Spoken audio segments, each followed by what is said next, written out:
Welcome to A Bevy of Bloods, a fan podcast of the Sydney Swans Football Club. I'm Noddy. I'm joined by Stevo. How are you going, Stevo? Yeah, good, mate. How you going? Yeah, good, thanks. In this episode, as always, we're going to review the round just finished, touch on some hot topics in the AFL, preview the upcoming round, and do it all with a very biased focus on our beloved Bloods. Without further ado, let's get stuck in.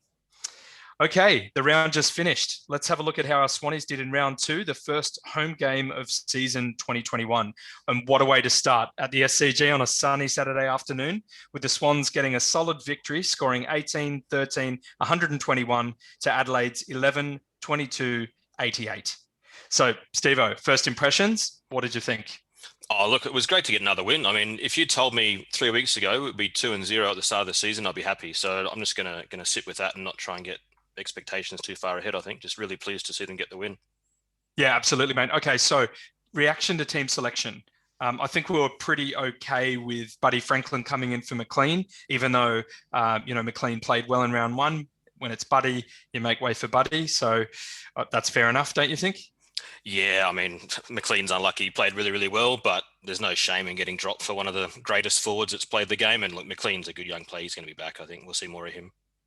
Definitely. And Rowie, obviously after that pretty horrific looking hyperextension, was confirmed as having bruising in the bone or bone bruising. So it was obviously named unfit. And in his place was Justin McInerney. So I think you had predicted him as one of the players coming in. I probably had Dylan Stephens coming in. But what did you think of that replacement?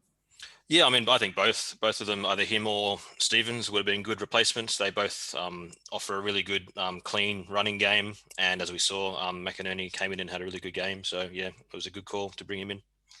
Juzzy all the way, mate.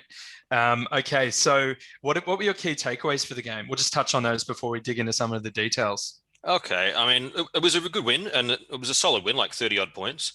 But especially the second half, it wasn't dominant. There were big periods of this. There was a third quarter where they were on top of us, really, and were just wasteful. We finished with a rush of goals towards the end of that third quarter, which I think put it out to a match-winning lead. The game was over at three-quarter time, effectively. And then in the final quarter, they got some more dominance, I think, and just didn't put on the scoreboard, which is the same problem in the third. I sort of felt that the main thing wasn't really the margin. The result was the important thing. We could see that Longmire rested Franklin in the last quarter. Franklin had 37% game time only in the last quarter. Young Logan McDonald had 41%. Campbell, who'd had an amazing first half and a bit, only played 68% of the last quarter. So I think really the focus was on going forward and in trying to get their list and their plans and stuff in place. So I think it was a good win. Absolutely. And we scored well for the second week in a row. And this game, we had 11 different goal kickers. So it's just showing that we're starting to be a bit more dangerous across the board. As we've noticed, the second Logan McDonald comes in, it gives our forward line more shape and structure. And then Buddy comes in and it looks even better. So we've got the three tools there. The other thing is that blend of youth and age is continues to strike quite a nice balance. As you've commented, we were quite fortunate the Crows weren't more accurate. But I'm just going to put it out there, say they were somewhat helped by a huge free kick count. But I think we'll go into the specifics of that later on. The last takeaway I wanted to mention was welcome back, Buddy. How fantastic. It was basically the Buddy Franklin show. I think I counted 13 or 14, what I call Buddy Cam moments where there were not extreme close-ups, but definite like some sort of framing of Buddy on the screen. Basically every quarter started and finished with him, and there was a fair few of him on the bench. There was one that was Hemi Cam, which was cool as well. But I mean, who cares? How wonderful. It was so great to have Buddy back. Yeah, it was. One other thing I'll add there too, though, and we've mentioned the high scoring. I mean, the Swans, it's 2 weeks in a row now. The Swans have got the highest score of the round, both against Brisbane and now the Crows. We got the top score in the AFL that week. But in round one, we also conceded the highest score of all winning teams. And in round two, the second highest. So we are scoring a lot of points, but we're letting a lot in. Yeah, okay, so that's quite a big point. So Sydney's obviously been known for its sort of gritty, hard style of play and super tight defence, not necessarily for its expansive, flowing running game, which is sort of what's happening at the moment. But yeah, which is good to keep up with the likes of perhaps the Tigers, and we'll talk about that later on. But it's the defense that we need to make sure that we're keeping nice and tidy, and perhaps that hasn't been the case. But I'll just give a quick quarter by quarter breakdown of the scores. So first quarter, we won 4-3. Second quarter, we won 5-1. Third quarter, we won 6-2. And the fourth quarter, the Crows beat us 5-3. But basically the damage was done by the end of the third quarter. But really, it was sort of a story of two halves, I think. And I think as we talk about this, the team stats, that'll sort of come to the fore, Stevo. So do you want to mention a couple of team stats? Yeah, there's a few that I'll mention. Two I'll focus on first, which I think really shows this idea of a game of two halves that you brought up. And they're the same two stats that I focused on last week, which was uncontested possessions and marks inside 50. If you look at the uncontested possessions for the whole game, Swans had 232 to 179, which is a good win. In the first half, Swans had 143 to 72. It's almost double, which is massive. And like I said last week, these uncontested possessions are so important. That's where you can really start to break away from the other team. And then marks inside 50. We won 15 to 12, that stat, over the whole game. But in the first half, we had 7-1 in favour, marks inside 50. So that really shows, I think, what you were talking about, Nod, with the idea of how dominant we were in the first half versus maybe a more even second half. Where the Crows absolutely. I mean, we've spoken about, like, if the Crows were more accurate, then I think anyone could understand that they would have pipped us. But we'll actually look at it. So in the first half, Swans kicked 5 behinds. And the Crows kicked 6 behinds. And even though we took a lead into the first half, it was still a fairly close contest, even though we had some majority of the disposals and stuff you were just talking about there. But in the second half, so if we lump the third and the fourth together, if we look at behinds, we kicked 7 and they kicked 16, and of those, 3 were rushed behinds. So let's take those 3 rushed behinds away to leave 13 goals, or 13 behinds. Sorry. Let's assume that they only make half of those, less than half. Let's assume they make 6 of those if they're kicking more accurately on any given day. So that's an additional 36 points. In which case, the Crows would have beaten us 124 to 121. So that would have been a tragedy. First home game of the season, Buddy's back. We lose by 3 to the Crows, who finished dead last year, didn't they? They were in the bottom 4, right? So, so obviously things went our way in that regard, and we're fortunate, but we also applied good amounts of pressure throughout the game to get ahead in the contest and also eventually win in the contest. So, I'm not taking anything away from us, but yeah, something to certainly be wary of, right?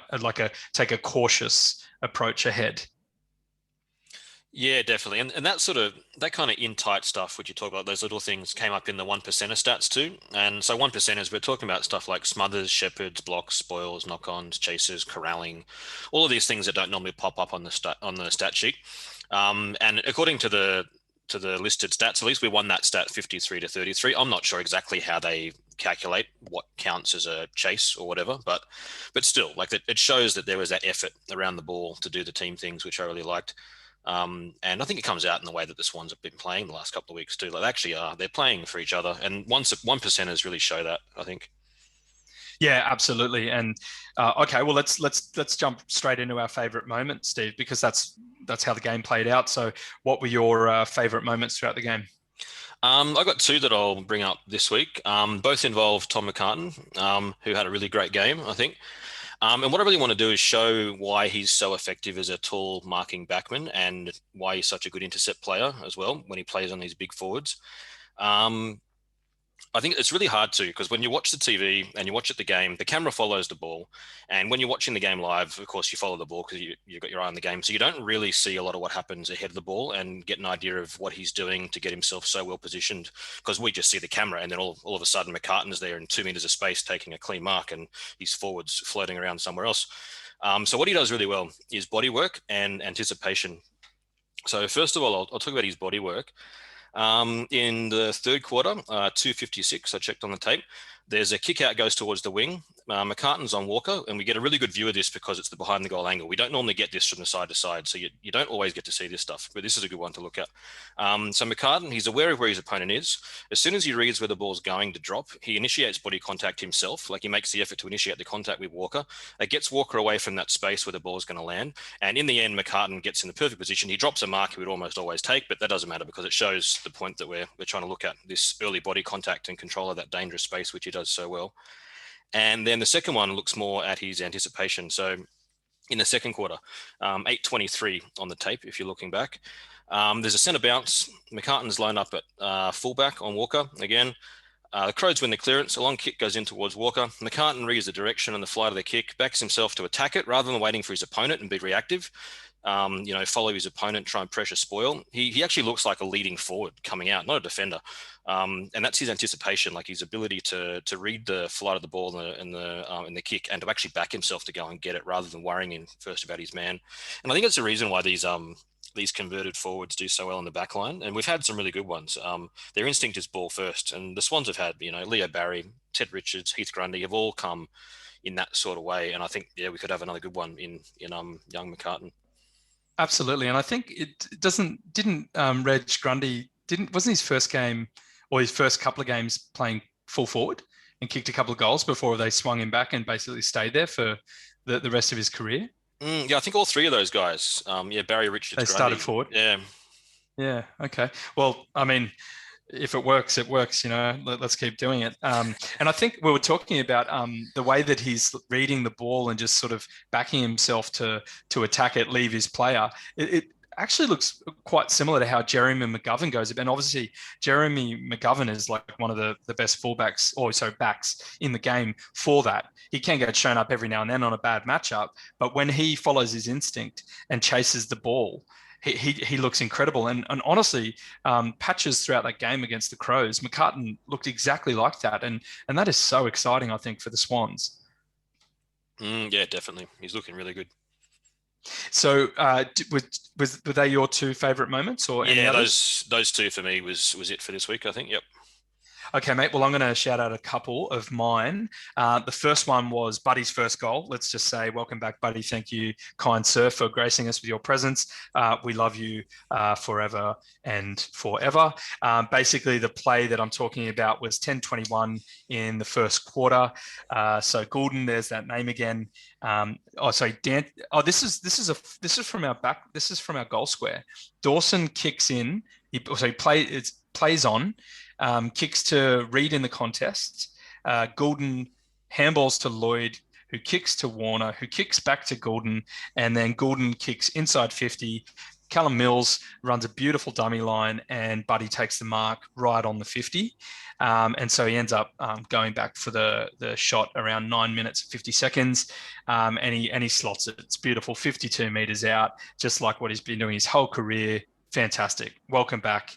I think his last game was his 300th against the Saints at the SCG at the end of the 2019 season. So it's been a long time between drinks or innings rather, and fantastic to have him back. I think the funniest thing was he high-fived Kennedy, was right next to him first, and then I think the next person to get to him was Errol Goulden, and there's obviously a bit of a disparity in height, and so it actually Buddy like bear hugged him around the head, so it looked like it was a man playing with a boy. And look, if you look at their height difference, you could, but it was just fantastic to see the way that Buddy gets around the youngsters of the team, and it was just very exciting to have him back. The second moment was nothing too special. I just, as I've pointed out, Luke Parker is one of my favourite players, and a moment there where McCartan got an intercept mark. He kicks to Campbell, and Campbell had a blinder, and we're going to go into that later on. He kicks long to Parker. This is in the third quarter with about 3 or 4 minutes to go. And Parker does this cool little tap over the head of his defending player and then snaps it on his right foot and sneaks it in. And I just thought, that's cool, Parker. He often has a way of bobbing up and kicking these incredible goals over the journey. He's been, goal of the week contender several times with behind the, bicycle kicks and all these crazy kicks. But yeah, I thought that was another brilliant moment from Luke Parker there. My third moment was Buddy's third goal. So Buddy got 3, kicked 3-2. The second one was good, but I'm going to focus here on the third as one of the favourite moments. So Blakey and Papley pile a huge amount of pressure on Murray. The ball bobbles. Reed gets it, handballs it to Florent, handballs it to Goulden. Again, here's that name. Kicks inside 50. McDonald gets it, and he handballs to Buddy. And I think we were saying he's almost excited to handball to Buddy.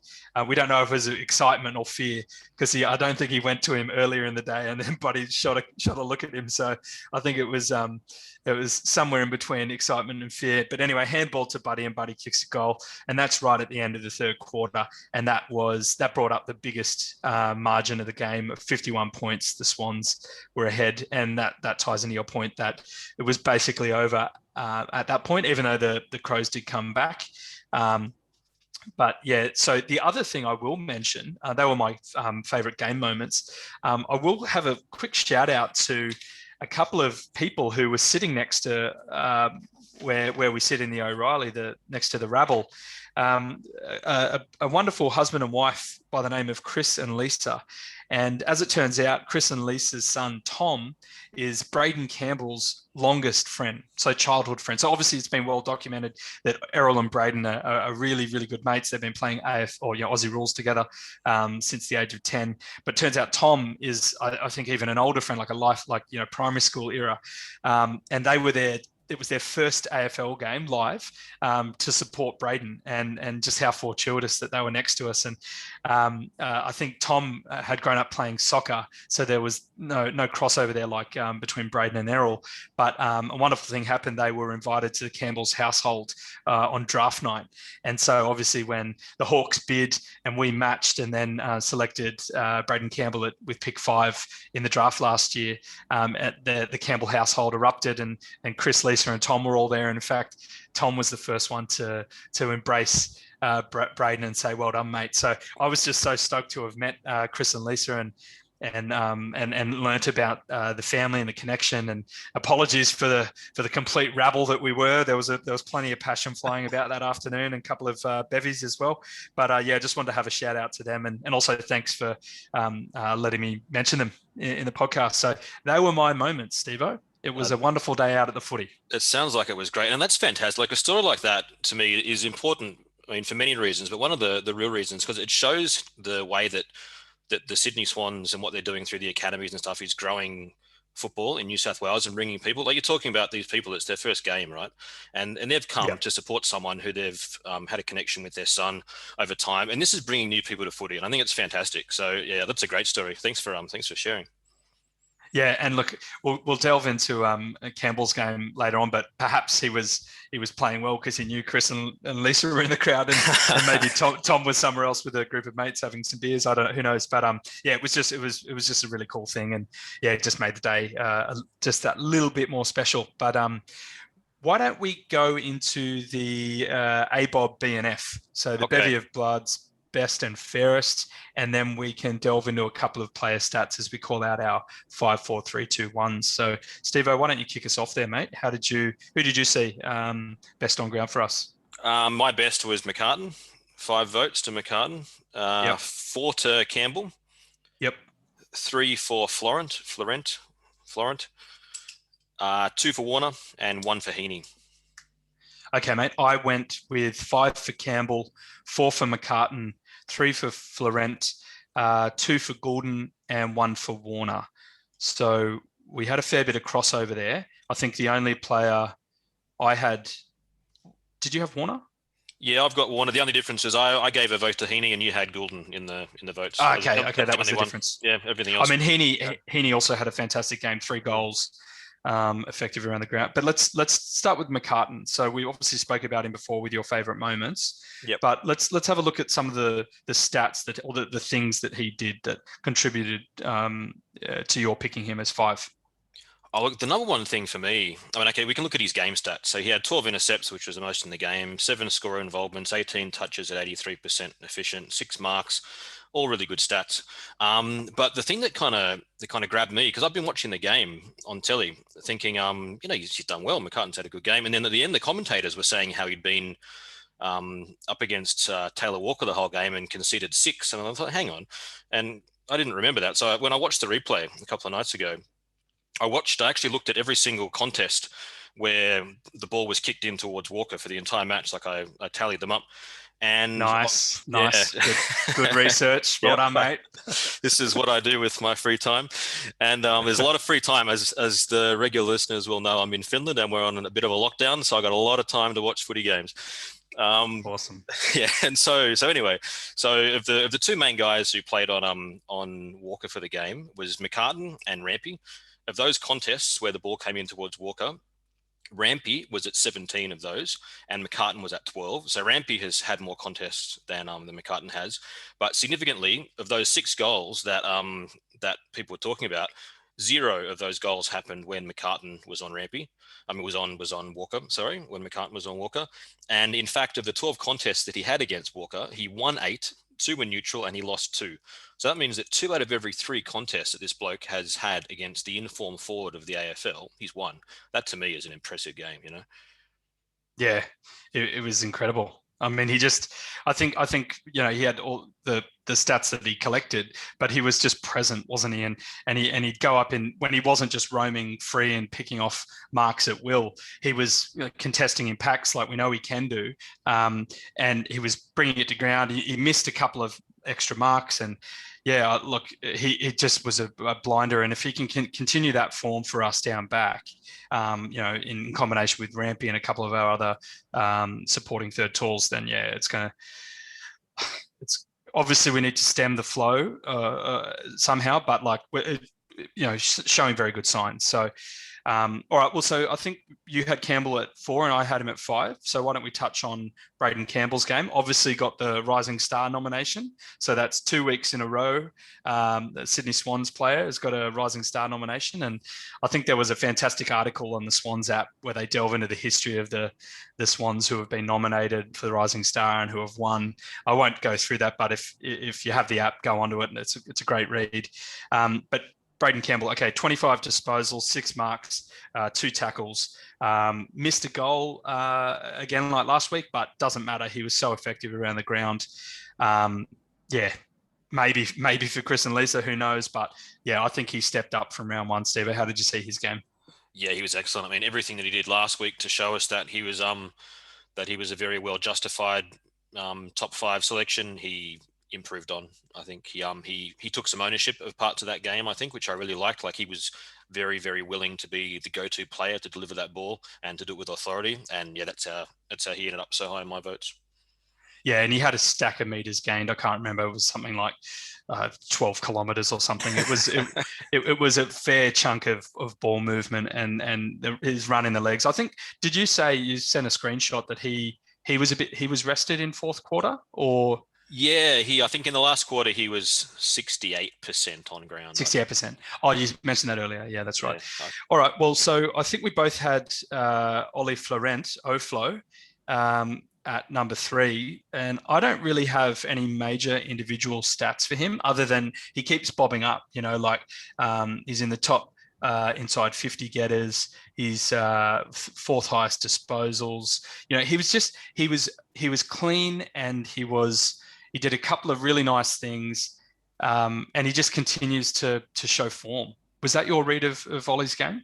Yeah, definitely. And like you said, he's not the stats leader in every category, but that doesn't matter.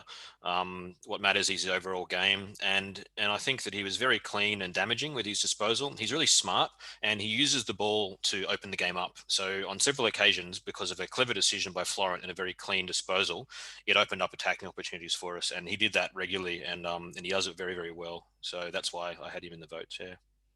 Yeah. Fantastic. So I had Goulden, you had Heaney. Give us a couple of thoughts on Heaney's game.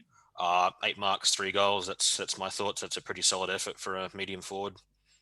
Oh, I tell you what, Isaac the Heat Heaney, he was getting up there. He didn't take any huge hangers, but he was flying through the air like an absolute golden swan, wasn't he? So he I don't know, it just sort of the excitement bubbles, doesn't it? That he's just going to get up there and take a specky anytime soon. But so I went with Goulden at 2, obviously backed up his round 1 performance. Plenty of disposals for a second gamer, where he's bobbed up. He's first in score involvements, second in goal assists. He's just exciting. We just love the vibe of him. They played the song, Stevo, when he scored his first goal. You know, they that played this. Poor kid, I reckon he's probably sick of it by now, because every single Swans-related news outlet that I've heard in the last week has been harping on that song. Even Jared Healy mentioned it on the couch the other night. So I think the poor kid probably first of all wondering when this is going to stop and wondering what the song actually is. So I'm sure he's got it blocked on his playlist now. Errol, sorry, mate, it probably won't for a while. And I guess it wasn't just us who thought we weren't just the clever ones. It was an industry thing. But it was too good to pass up. But yeah fantastic. And we both had the Chad for 1. Yeah, I had him. What did I had him? I had him 2. You had him for 1, I think. Yeah. So yeah, okay. 2 from me, 1 from you. Yeah. I think we were talking earlier off air, and like his contested game just goes from strength to strength. He loves he's just the kind of bloke who loves tackling. And he for second week in a row, he has the most inside 50. So the bloke just knows how to get it into an attacking area. Like he knows how to get it on the boot, clear, relieve of pressure by clearing it. But often it's towards an attacking advantage, and that's just innate. I think that's in him, and he's just a competitor. And I'm loving what I'm seeing. So he got those 2 goals really when we needed them as well. I think that last one especially, the Crows were on a bit of a run, and then Chad Bob gets the ball, runs forward, and kicks the goal, and that sort of iced it for us. But you're seeing similar sorts of things. Yeah, exactly that. I mean, just really great attack on the ball, good impact. He's one of these players that you notice when he attacks the footy, because he just really goes at it. So, really good signs from him. And if he didn't wear the pink boots, I'd think he was Isaac Heaney the whole time. They look, I'll tell you what, apart from the missing sideburns, bit of a running joke there, Simpsons quote. But I was very impressed with his game. And I think based on that, he's holding his spot. But we'll go into that later on. I'll quickly touch on our bevy of Bloods AFL fantasy team. I'm just going to just highlight a couple of players. So obviously, Braden Campbell, Errol Goulden continue to be incredible value for the coaches that chose them. 54% of coaches own Goulden, and 50% of coaches own Braden Campbell. So I think there's over 100,000 people that play this quote unquote game. It's a little bit obsessive. I think you know that about me. It's a little bit of an addiction for me. I love it. But there's over 100,000 people that play this game across Australia, and more than 50% of those people have chosen these 2. So these are. It's not only Swans fans that are aware of these blokes. It's across the AFL. It's a real thing, and they're bringing such energy. I'll list out the top 5 scorers for us. Kennedy got 104, Parker got 98, Campbell got 96, Goulden got 93, and Dawson got 87. Kennedy and Parker, Mr. Reliables, getting the job done. Dawson with his beautiful left peg as well. Also doing quite well in an AFL fantasy sense. Jake Lloyd, even though he was second highest disposal getters in our game against the Crows, he was the most expensive back to start the season. So he was worth 873,000, which was an equivalent average of 114. So to keep his value, he needed to score 114 every game. His average at the moment is 81. So he's lost 61,000. But that said, as we know with Jake Lloyd, he loves the pill. He loves racking it up. So I think he's going to come good for the rest of the year. It's just that we've got all these other players around him who are really stepping up in the vein of Campbell and Dawson, and Rampy actually helps out with his beautiful left peggers. We got so many left footers at the moment. How many left footers do we have? That's a question without notice there, Stevo. A few, quite a few. We've got Rampy, we've got Dawson, we've got Campbell. We've got Blakey. I think Dylan Stevens is left. We've got Buddy Goulden. Okay. Yeah. Well, he can kick on both, but he's left. And then I think, Yeah, I think it's 7 or 8. I can't remember if you said this or I heard this somewhere else, but when the Hawks were planning for their premiership years, they were just targeting left footers. Did you tell me that? Or did I hear that from I think someone else? it's probably been said in a fair few places that one. It's well documented. Yeah, and the thing with left footers, I mean, if you've got left foot kicks and right foot kicks, you can change your angles up. So it gives you some different ways of moving the ball. You can hit different types of kicks. And we were actually seeing that in the game as well. It was we were shifting to the fat side quite well, weren't we? So, how you defend who knows? too. Like if you're a player and you're playing against a player, then you have to defend a right foot kick and a left foot kick differently. So the defensive mentality of the opposition has to shift. Yep. Yeah. Yeah. Matty Ling's a left footer. Yeah. True. Beautiful left footer. I'm just trying to think. Anyway, we'll double check that and we'll clarify that for next episode. Apologies, I did throw you on the spot there, but it's always good to know who's kicking left and who's kicking right. Steve, I think that's it for the review of round 2 against the Crows. So why don't we move on to some hot topics in the AFL? Okay, the first one we're going to look at is this ongoing confusion about suspensions for high contact in the AFL, and it's come out again this week. It's been a constant thing for several years now. There just seems to be a real lack of clarity around what prohibited high contact is and when it occurs, what the penalty should be. And this week of discussion through the football media has not helped. I mean, there's still no clarity, and it's not going to change because I think there are structural problems within the system, which is a whole different episode of a podcast, which we won't go into. But so for this week, there's 4 incidents that I think we can talk about. The first one is actually from round 1. It was Patrick Dangerfield that he got 3 weeks for. Second one was Selwood. He got 0 weeks, and Gary Rowan. I keep saying it wrong. It's like the Lord of the Rings, the Riders of Rohan. It's Lord of the Gingers, mate. That's what it is. Lord of the Gingers. I miss Gaz. I love Gaz. I was sad to see him go. Gary Rowan got 2 weeks for an off the ball hit.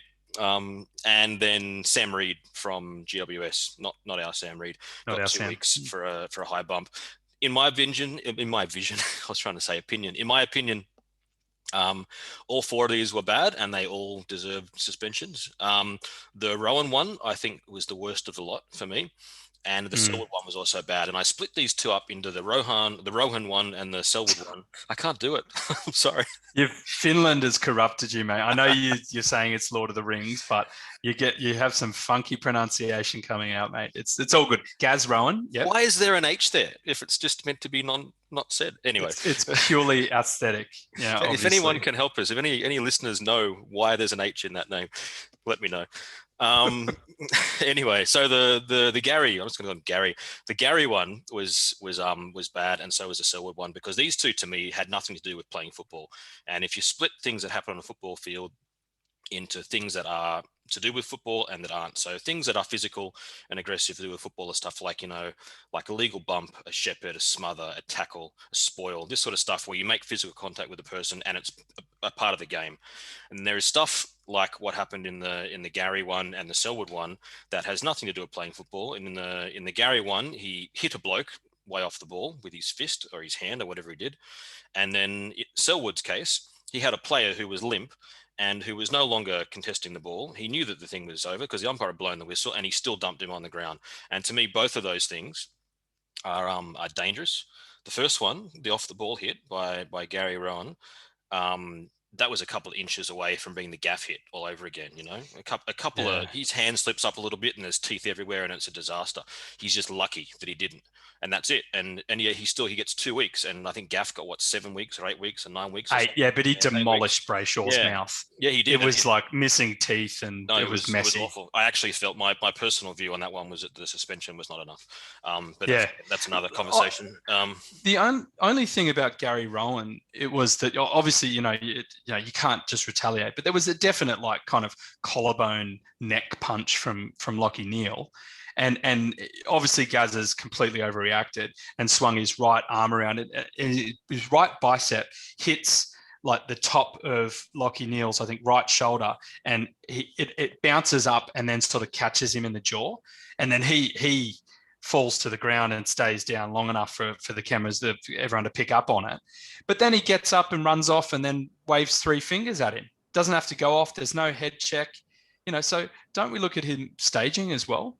No, because I think with these ones, what we need to eliminate is the action. I don't really care if Lachie Neale has been pestering him all day. It doesn't bother me. I think what's important here is we need to remove this instinct to lash out like that when you're bothered on a football field, because it can lead to what we saw in the gaff incident. And I think we need to take that as a cautionary tale to completely wipe this stuff out. And the only way to do it is to be very aggressive on any of this type of behavior, whether it's from provocation or not. Yeah. We've spoken about this a lot before. Obviously, I grew up, my main sport was rugby union in New South Wales. And you couldn't, there was no niggle in the game, because any niggle would actually lead to a punch up. And then when we're watching the Swans and AFL growing up, you'd always see these punch to the gut and punch to the shoulder and all this niggle. And I'm like, how are they not just breaking out in fights every 5 seconds? So I understand there's like an element of that's just the game. But, to avoid these scenarios where people can get like gravely injured, you've got to stamp it out, right? Yeah, and I think we need to move on from this mentality of that's just the game to that was the game, and this is not a game that we want to have anymore. We don't want to have a sport where a player can get seriously injured 100 meters away from the football because someone has thrown an arm at them or whatever they've done, because they know that most of the time they're going to get away with it and the chances of a serious injury are low, and it's only then that you're going to get the suspension. It needs to be just cut out. I really think that a very strong line on this is needed. Yeah. Yeah. I think we'll speak we intend at some point to do a bit of a separate episode where we can go into this for people who are interested a little bit more to the difference between the match review officer and the tribunal and the different legalese, all that sort of stuff. But, separating intention or the action from, the outcome. For me personally, Stevo, I think the Selwood one was just disgusting. Like, Tom Berry had stopped. Selwood looks at the umpire. The whistle, why would Tom Berry have stopped it? Tom Berry stopped because the whistle went, right? Selwood knew that. And he still flings this guy to the ground. And just by pure chance, Tom Berry's head doesn't smash into the ground. Yeah. And therefore doesn't get concussed. And so he gets away with a fine but for me, I don't think he got cited. I think it was didn't even get it. Nothing. So. Oh, wow. Yeah. So for me, it just felt disgusting. Yeah, obviously, Gaz had a complete brain fart. I don't condone it at all. 2 weeks is probably fair. Danger, on the other hand, this is a bit of a tricky one, right? Yeah, and also, if we come back to the Sel one just quickly, I think the big problem with that is what you said. If Berry, the Brisbane player, gets concussed, then Selwood gets weeks. And this is their problem, is that they've got a system where everything is determined based on the outcome, not on the action or the intent. And that's the mess. We don't want to linger too much on this, so we'll just quickly talk about Dangerfield. Yeah, it's hard because it was in play, but at the same time, he could have not jumped into him. I think the suspension for me was fair. What do you think? I don't know. Maybe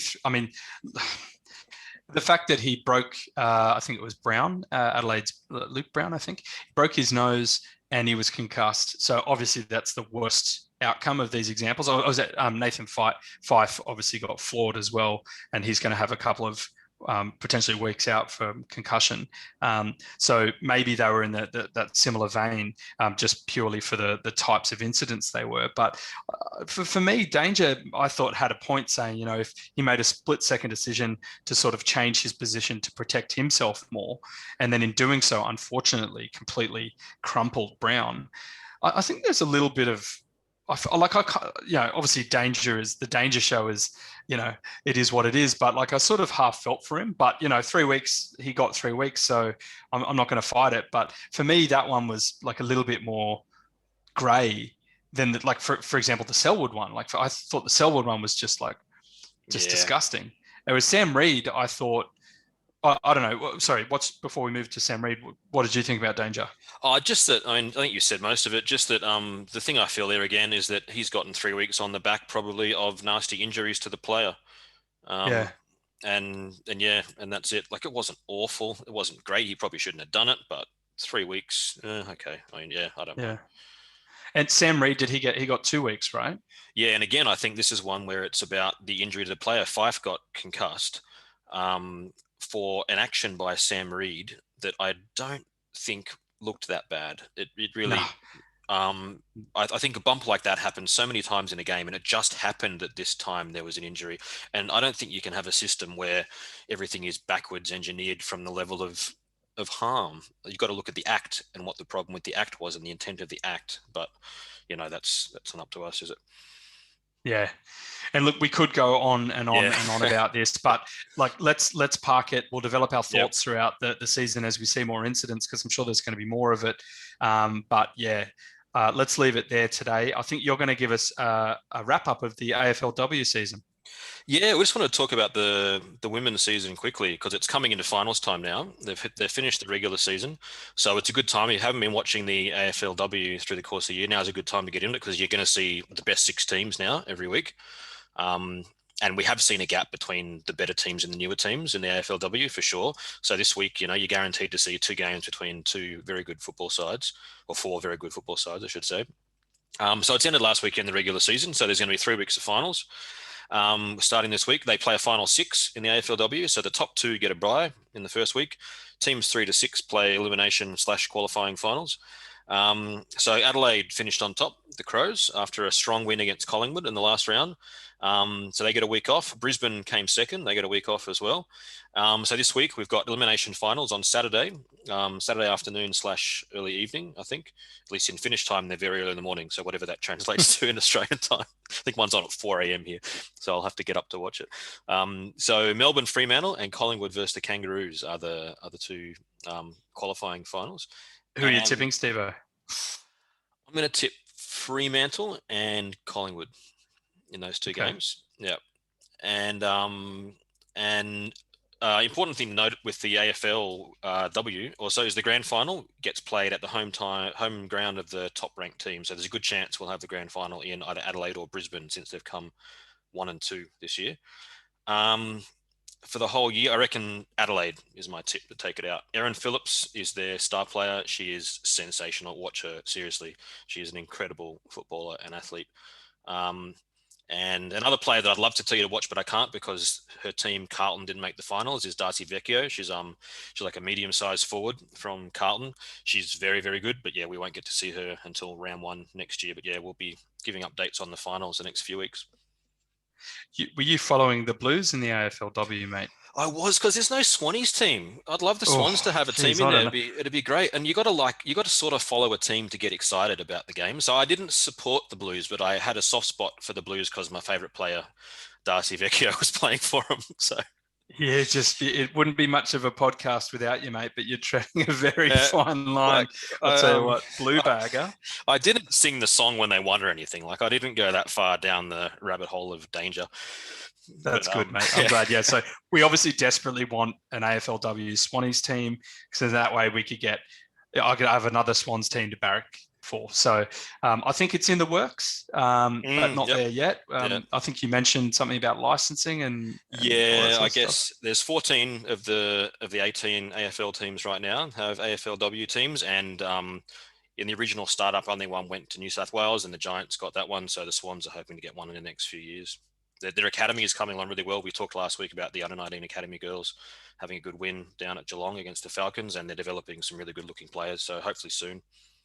Yeah, fingers crossed, man. All right, well, you'll keep us updated in the coming weeks for the outcome of the AFLW, but let's move on to the last section of this episode. We're going to look at the full round of games ahead, of course, starting with the most important game of the round, the Swannies' next game. So the 4th game of round 3 is an away game for the Bloods, taking place this Saturday, the 3rd of April at the MCG against the reigning premiers, Richmond, the Dynasty Tigers, with first bounce at 1:45 p.m. local time. So Stevo, let's talk about some of those injuries we touched upon earlier. Likely ins and outs, who's under pressure. Okay, well, I guess Rowbottom is the obvious injury. From what I've read and what I've heard in the media this week, he's not likely to play, so he won't be an in. So it's a matter of, is anyone going to be an out? does Franklin play again? Obviously, a horse has been very vocal about, Buddy's, I guess, preserving his ability to just be in matches. And so even if he's fit, yeah, he may not play 2 games in a row. Obviously the AFL industry are licking their lips at the prospect of a Dusty v Buddy game on a Saturday afternoon at the MCG. But maybe they rest him. What do you think? I think he'll play. Surely. Yeah, He looked come good. on. He looked all right. Good. He sat out the last quarter. He'll play. He'll play. He kicked 3, 2 behinds. He got caught holding the ball in that. I think the second quarter or first quarter. Yeah. That should have been a goal. He was being selfless. So look, yeah, I back him in. If not, if Buddy doesn't play, does Hayden McLean slip back in just for structure? You would think so. That'd be the obvious one. Yeah, but I think Buddy's in. So let's say Buddy's still in. If Rowie doesn't bounce back, we keep the same team as is. If Rowie is fit, who comes out? We were talking about this earlier before we came online, and I reckon Blakey would be the one. Okay, so let's talk about Nick the Lizard Blakey.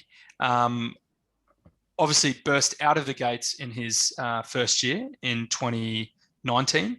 I think he played 20 out of 23, 22 games. Like he played the majority of the season. He kicked something like 10, 15, 20 goals. I think I'm positively remembering his performance, but I just remember him taking huge marks and kicking goals and doing whatever he wanted. Obviously, last year was his second year in a tough year in a coronavirus world. So this is his third year. Typically, when an upcoming player might break out, but I think we're saying that because last year was a bit of a truncated year, short year, not your typical sort of AFL season, then perhaps some of his development is, not just him, but other players, is a little bit behind where it could be. But I think we were both noticing that he seemed to be sort of rushing or felt like he was like forcing a few things. So do you think he's under a bit of pressure, just internal pressure, just with all the competition we have at the moment? Yeah, maybe just trying to do a bit too much sometimes. We don't know what instructions he's got from the coaches. Maybe he's doing exactly what they want. So this is just from a fan's viewpoint. But yeah, I mean, if I was a 20-something-year-old player, young player, third season guy, and you see these 3 young Jets coming through. You see guys like Warner and Wicks also coming through, and then you've got a lot of other people in your age bracket, and you're meant to be the established one who's had a full first year season and played most of his footy. Yeah, for sure. I reckon he'd be feeling pressure on his spot, and maybe a bit of pressure to maybe every touch you get, try and make it something. Yeah, and it did look like that a couple of times too. Sort of wasn't getting clean possessions. I mean, he was under pressure, so we can't be too harsh on the guy. And he is a giant of a man playing in the midfield, so or in the wing rather. But yeah, there are not only the young guys, the debutant or the first, second gamers coming through, but there's also the likes of, as you're saying, Warner, Wicks and McInerney, who are sort of already in that best 22, 23. But then on the fringes, you've got Hayward, Ling, Dylan Stevens again, who I thought may have come in for McInerney. So there is like a very healthy amount of pressure. So I mean, obviously, I think the East Coast VFL doesn't kick off until maybe a couple of weeks into April. So, do you sit him? Do you give him a week off, knowing that he might not have an actual league game to get a bit of confidence in? Look, I think that, do you run with the same team, hoping that he just had a bit of a quiet game? Because I think he had a better game round 1, but the game against the Crows just looked like as you're saying, maybe possibly trying to do too much. Yeah, if there are guys bashing down the door that are demanding to be selected, then you need to reward their work to get into the team. But at the same time, if there isn't, then he stays in. So who? Let's assume there is, and who might that be? What do you mean? Who might what be? Well, who comes in if Blakey hypothetically gets dropped for a week? It's a big if, and we're being super critical, right? But if Blakey gets dropped for a week, who comes in for him? And Rowbottom isn't fit. Hayward or Stevens, one of those two. Yeah, okay.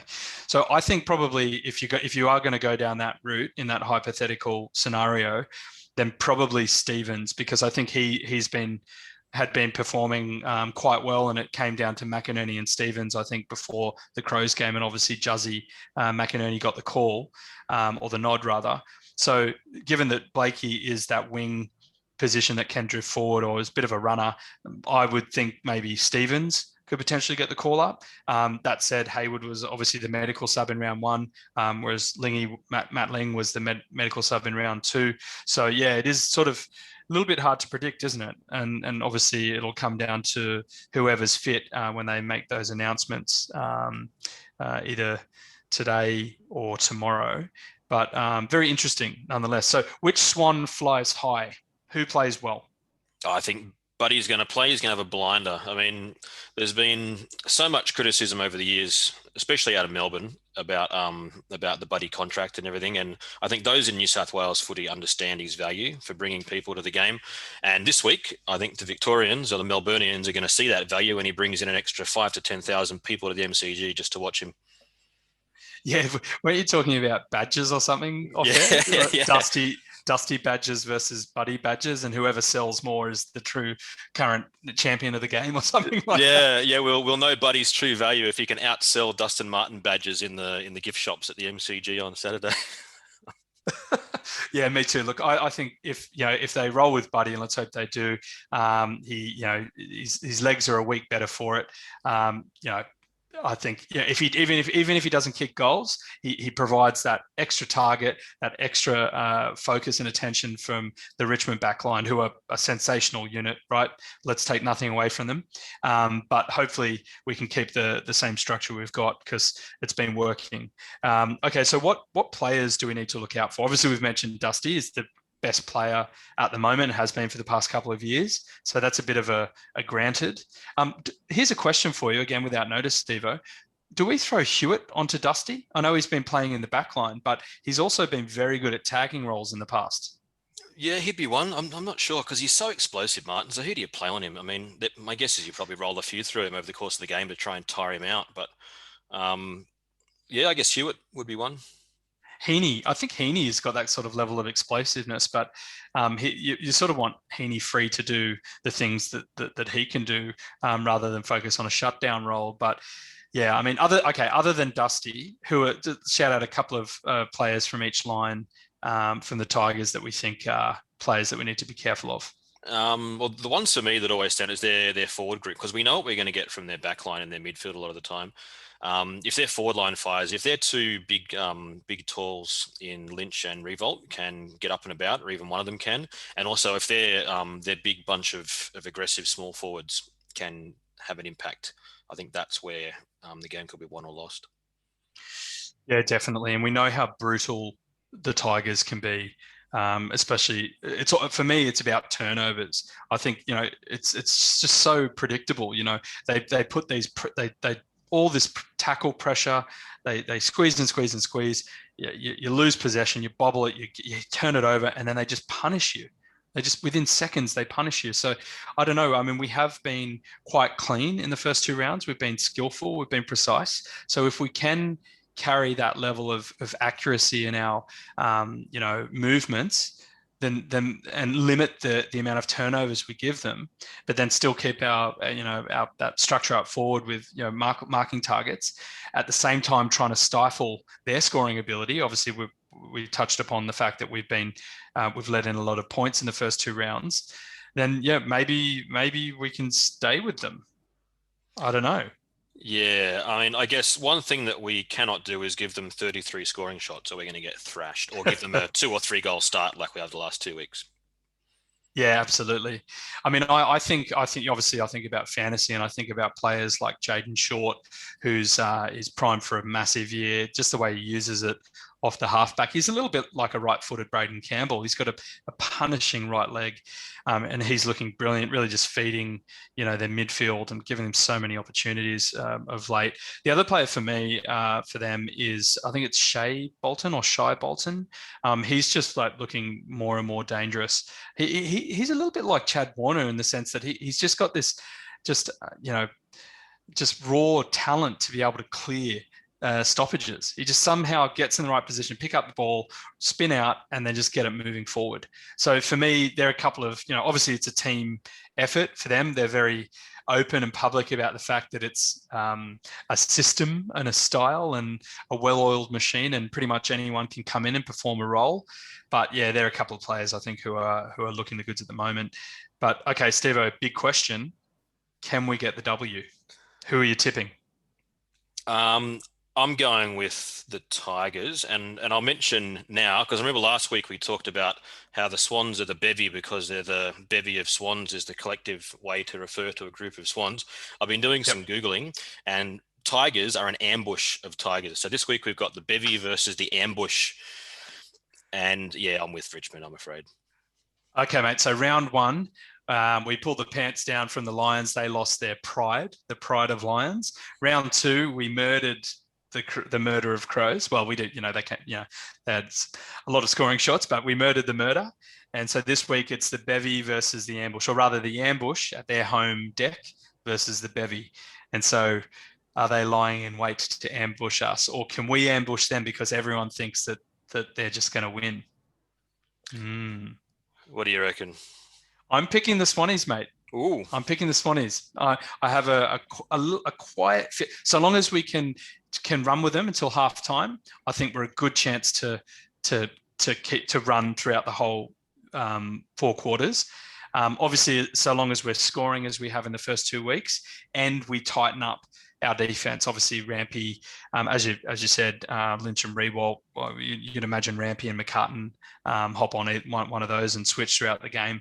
As long as we can shut down those talls and shorts, I think we're in with a good chance. Are you're less confident? Yeah, I think Richmond will have too much. Right. Well, thank you for successfully bursting my bubble, mate. I've been on. I think we're talking about this. We didn't expect much from this year, and then we've come bursting out of the blocks with 2 fantastic wins, and now all of our expectations are all over the place. So maybe I'm expecting too much at the moment. But yeah, how about you, Mr. Reality? Yeah, look, I don't know. I mean, I think I've just spent too many years following the Swans in like the 80s and 90s that expecting the positive doesn't sit well with me. Like I prefer to go into a game expecting to walk away with a loss, and then if you get a win, then wow. It always feels good when you go in as the underdog, and I know that the Bloods have had that underdog tag for many times throughout the years. But I think we're very still much the underdog coming into this round. But obviously, off the back of 2 wins, one against a team that's meant to be very good and one against a team that's meant to be about where we are, but have also had a good start to the season, a good end to last season. So yeah, it's going to be exciting. So, all right, I'm picking the Swans and you're picking the Tigers. Yep. All right. Okay. With that Swans focus out of the way, let's jump back to game 1 for round 3, and I'll take the first 4 games, and then you take the second 4 games. So game 1 is 9th place Collingwood against 14th place Brisbane at Marvel on Thursday night. Obviously, this was scheduled to take place in Brisbane, but because of the current COVID cluster there at the moment, the Lions stayed in Victoria after the Cats game, and it will now take place at Marvel, a home game for Collingwood. So I think Collingwood, after the way that they played in round 2, showed that they were much better than they were in round 1 against the Dogs. And the fact that the Lions are now without Oscar McInerney, who soldiered on so well, can I say, against the Cats. But I just don't know if, like, losing, he's a big out, I think, because I think they've got to share the ruck responsibilities with Danaher, Fullerton, young Fullerton, and Connor Ballenden. So I think Brodie Grundy's going to have a field day there, and I just think the Pies are probably going to click. So I'm picking the Pies for that one, mate. How about you? Yeah, I think Collingwood too. I mean, if you looked at Lions versus us in the first round, and we talked about how we really dominated them in uncontested ball, and then if you look at them again, Lions versus Geelong in round 2, they got beaten 241 to 140 in uncontested ball. They need to start fixing that up, and I think that Collingwood will get it. Yeah. It's not super panic stations for the Lions, but yeah, I think Fagan would have a few scary thoughts running through his head. So anyway, pressure game there, but Yeah, all the best. Game 2 is the current Wooden Spooners, North Melbourne, versus the 5th placed Bulldogs, who looked fantastic. What a game against the Eagles last round. That could have been a grand final. But anyway, this is at Marvel on Friday afternoon. And I'm going to keep it very simple. The Bulldogs here, clearly. Agree. Yep. Yep. I think they're going to be a top 4 team if they keep playing the way they're playing. Game 3 is 12th placed Adelaide versus 6th placed Gold Coast, and this is at Adelaide Oval on Friday night. I'm gonna back the Crows in here, mate, because I think they're looking good and they're playing exciting footy as well. And if they kick straight, they might do a number on the Gold Coast Suns. How do you see it? Yeah, I think so. I agree with you. I'm tipping Adelaide. I think they've got some good-looking young players coming through, and if Tex Walker can kick 5 or 6 a week, they're going to be hard to beat. So yeah, Adelaide is my tip. Fantastic. Game 4 of the round, obviously, is Tigers Swans, and we've already done that. So we'll move on to Game 5. 17th placed Essendon versus 10th placed St Kilda. This is at Marvel on Saturday afternoon. Essendon have just had 3 injuries at the end of last round. So Sam Draper with an ankle, Jai Corwell with a hammy, and Dylan Shield, I think, did something to his knee. He's going to be out for quite a long time. So they're 3 pretty big outs. And the Saints, although they got jumped by the D's last week, still looked good against the Giants in round 1. And this is at Marvel, their quote unquote home ground. So I'm going to go with the Saints with this one, mate. Yeah, me too. I mean, that's okay. They lost. St Kilda lost to Melbourne, but Melbourne looked good. So I look at that game as much a reflection of how Melbourne are going as St Kilda. So yep, Saints to win. Okay, mate. Well, I'll hand over to you for the last 4. Okay, so the 6th game of the round, we've got the 7th placed Eagles up against the top of the table Port Adelaide Power over at Optus on Saturday night. This is an exciting game because both teams have got top 4 claims. I think this is the match of the round for me, actually, besides the Swans game, which I'm keen on. But if I was a neutral, I'd be really interested in this one. They're 2 real potential contender teams, and it's in Perth.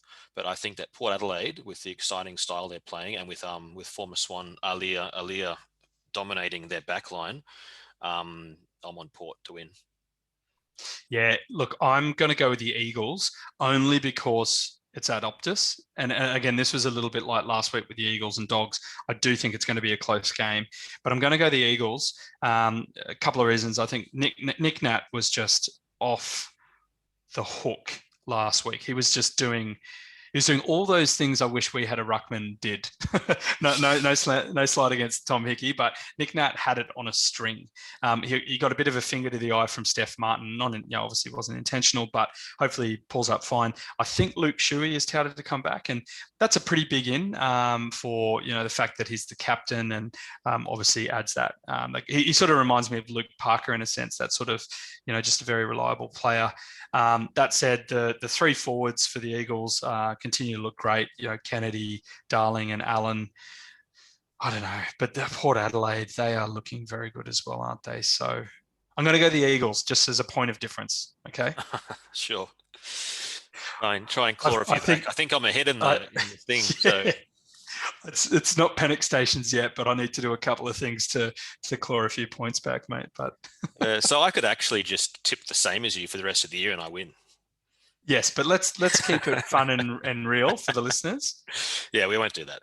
All right. So game 7 is 15th place Carlton, 8th placed Fremantle. It's at Marvel in Melbourne on Sunday afternoon. I don't have a huge amount to say about this besides I've been very disappointed in Carlton and pleasantly surprised by Fremantle, and I'm going to tip the Dockers.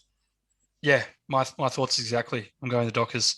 Obviously, Nat Fyfe is a big out, but I just think they looked very exciting. They played a very good brand of footy. Brayshaw and Sarong, Young. They're sort of like a little bit like the Swans. They've got all these like great young players coming through and a good blend of age and experience. David Mundy, mate, that guy, he's like an Energizer bunny. He just keeps going. Yeah, I'll pick the Dockers, mate. Yeah, good. So next game, we got the 16th place GWS Giants versus the 4th place Melbourne in Canberra, Manuka Oval, Sunday evening. Sorry.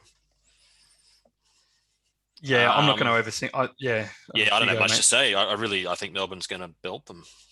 Yeah, same. I think that if the Giants don't step up this round, then that is almost their season done. I know it's a long season again, but oh my goodness, they looked terrible against the Dockers, didn't they? So Yep. yeah, demons.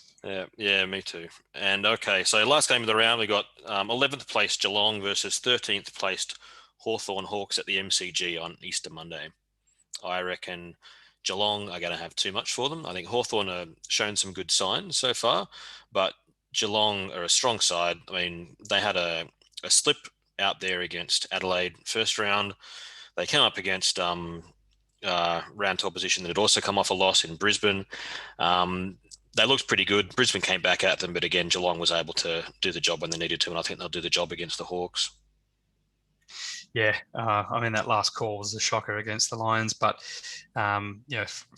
free kicks they could go either way on any given night. But yeah, I'm going the Cats as well. Obviously, Paddy's a big out, second of his 3 weeks, but the midfield unit looked pretty good against the Lions, and Parfitt and Constable and Jordan Clark had good games. I think Menegola might be coming back this week. I don't know where Mitch Duncan is, how far away he is, but yeah, I just think Geelong have. They're quite set up down back. Obviously, it'd be way better if they had Jeremy Cameron there as well with the Tomahawk. But yeah, although Hawthorn did look okay against the Tigers in patches last round, they just don't. They're not quite there yet. Obviously, Will Day gutted for him, ankle injury. I called him out as a player of interest, but I think the Cats, mate. Yeah, we agree. Awesome. All right. Well, that's our tips for the round coming up. As we mentioned earlier, we'll wait a couple more rounds and give the listeners an update as to who is winning. My pick is that Stevo will be winning in a couple of weeks, but I'll keep trying my best and try not to pick the Swans. I'll use my head rather than my heart, but it doesn't always play out like that with me. All right. So that brings us to the end of this episode. Before we sign off, Stevo, do you have anything else you want to say, mate? No, just I think looking forward to a cracker against the Tigers. It's exciting to be, big stage, MCG, exciting young team, 3-time premiers. It's a good game. I'm looking forward to it. Absolutely, mate. Let's ambush the ambush. Okay, mate. Then on behalf of the Bevy, I'd like to just say thank you to everyone for listening. We look forward to you joining us next time. Make sure to follow us on our Instagram and Facebook pages at Bevy of Bloods for other updates and tidbits here and there. Until then, up the Bloods and Khan the Swannies.